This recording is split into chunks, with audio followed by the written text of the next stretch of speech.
Si è conclusa positivamente la prima edizione del Premio Mosè 2018, che si è svolto nell'area antistante il Palacongressi di Agrigento, evento dedicato al DJ Mosè Lamendola. La prima giornata ha visto l'esordio degli artisti Luca Madonia, Mario Venuti dei Patti Singers, insieme con la presenza del sempre bravo Re di Ronny sul palco, che in giro per la città racconta Agrigento. La conduzione è stata affidata alla sempre brava Nadia Contino.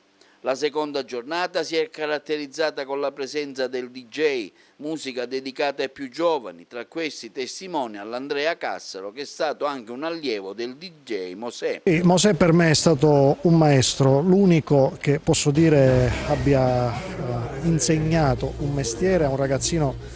Io avevo 14 anni.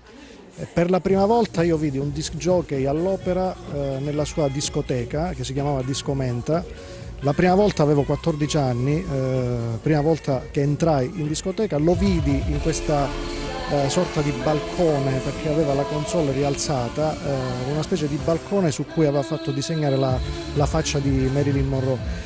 E io lo guardai e dissi: voglio fare quella cosa che sta facendo lui. Poi mi concesse la sua amicizia, diventò proprio una sorta di guida, sia a livello tecnico ma anche, se così si può dire, spirituale, e siamo diventati amici nonostante la differenza di età, perché io ne avevo 14, lui ne avrà avuti a quell'epoca 32, qualcosa del genere. La terza e conclusiva serata ha visto il concerto dei Tintoria con il bravo e originale Lello Analfino, che ha duettato anche con il papà.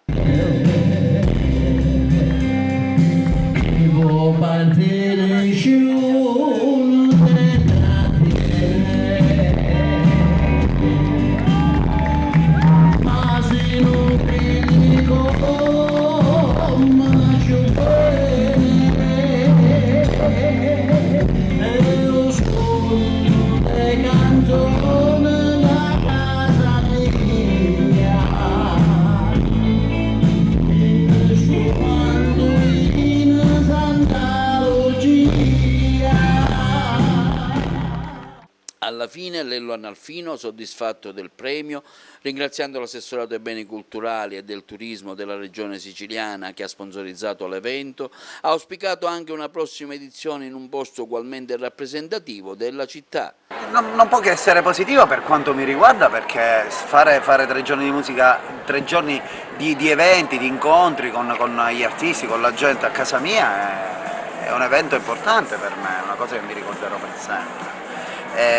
Mi auguro che la cosa abbia una continuazione, che un altro anno io possa poter continuare insieme agli organizzatori, insieme a Salvo Prestia, insieme a tutte le persone che mi hanno dato, Filippo Alessi, tutte quelle persone che mi hanno dato una mano d'aiuto, anche voi che siete stati molto presenti in questa storia, e quindi questo mi ha fatto veramente enormemente piacere.